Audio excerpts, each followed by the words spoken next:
भारत के छोटे शहरों में बढ़ रही है अपार्टमेंट्स की लोकप्रियता। आइए इसके बिजनेस पर एक नजर डालें।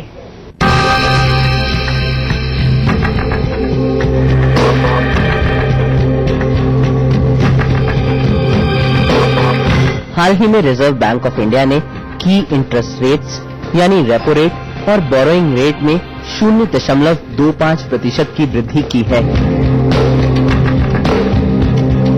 होम लोन के ब्याज दर में लगातार वृद्धि होने से पिछले एक साल में ईएमआई में 25% की वृद्धि हुई है।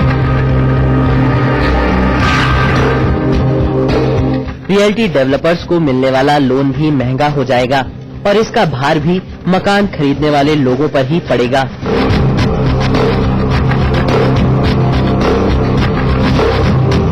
फंड्स की अवेलेबिलिटी तो कम हो ही रखी है सिस्टम में, बैंक्स में लिक्विडिटी कम हो गई है, डेवलपर्स को फंडिंग कम मिल रही है, डेवलपर्स और सोर्सेज ऑफ मनी के लिए जा रहे हैं, चाहे वो प्राइवेट इक्विटी है या एनबीएफसी है, बैंक्स के थ्रू तो ले रहे हैं, तो cost impact on developers with the shortage of funds will be there. तो ये तो प्रॉब्लम रहेगी शॉर्टेज ऑफ फंड्स। ऐसी बहुत कैपिटल इंटेंसिव सेक्टर है रियल एस्टेट और इसको फंड्स की जरूरत हर समय रहती है। तो अगर बैंकिंग सिस्टम में और मनी सप्लाई में कमी आती है तो इम्पैक्ट तो नेगेटिव जरूर रहेगा सेक्टर पे विद इंटरेस्ट रेट्स राइजिंग।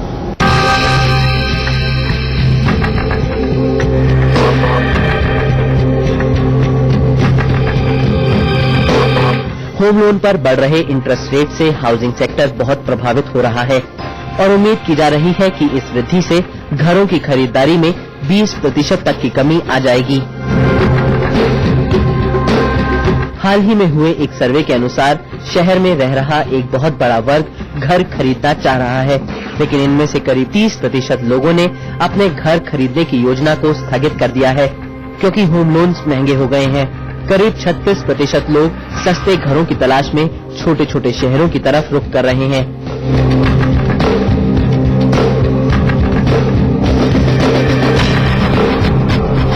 छोटे शहरों में प्राइसेस स्टेबल रहे हैं ओवर द लास्ट ईयर्स, जैसे कि गुड़गांव में प्राइसेस जिस तरीके से ऊपर चढ़े हैं और बॉम्बे में प्राइसेस ऊपर चढ़े हैं और साउथ दिल्ली में प्राइसेस ऊपर चढ़े हैं, छोटे शहरों में उस तरीके से प्राइसेस ऊपर नहीं चढ़े हैं। तो अफोर्डेबिलिटी छोटे शहरों में अभी बेटर है, तो लोग उसको देख रहे हैं।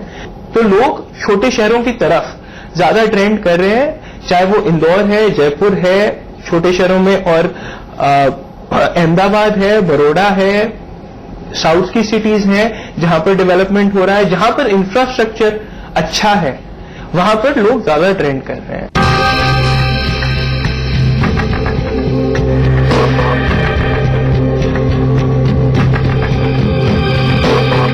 भिवाड़ी, लुधियाना, जयपुर और इंदौर जैसे कई शहर हैं जो महंगे होते होम लोन से लाभान्वित हो रहे हैं और यहाँ हाउसिंग सेक्टर तेजी से बढ़ रहा है।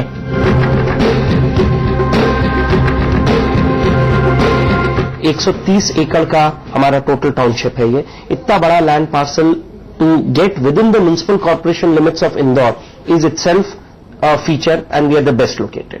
I think our township has recorded the highest appreciation from the time of development when we started the township till today.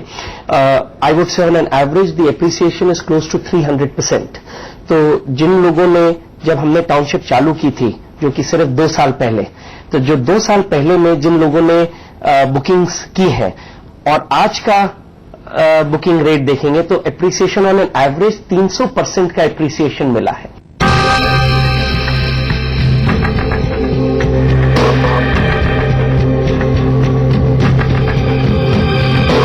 Delhi के आसपास के इलाकों में 2 बेडरूम अपार्टमेंट की कीमत औसतन 25 से 35 लाख रुपए है, जबकि भिवाड़ी जैसे इलाके में ये सिर्फ 16 से 19 लाख रुपए ही है। ये मकान सस्ते होते हुए भी बनावट और सुविधा की दृष्टि से बड़े शहरों से कम नहीं है।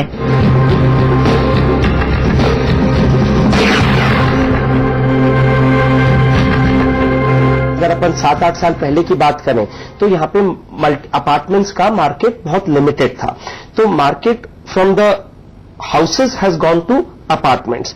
तो बट नेचुरल एक वो कॉन्सेप्ट ये है कि थोड़े से बड़े साइज के अपार्टमेंट्स चाहिए, बड़े साइज के थोड़े बाथरूम्स चाहिए, तो वो हमने उसको इनकॉर्पोरेट किया।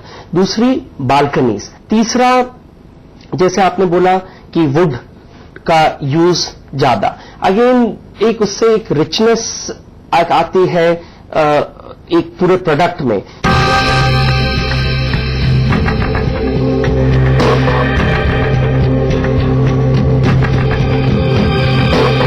महंगे होते होम लोन्स लोगों की प्राथमिकता में बदलाव ला रहे हैं, पर देखने वाली बात यह है कि ये भारत के अर्बनाइजेशन प्रोसेस में कितना बदलाव ला पाता है और इंटर जोनल माइग्रेशन कितना प्रभावित होता है।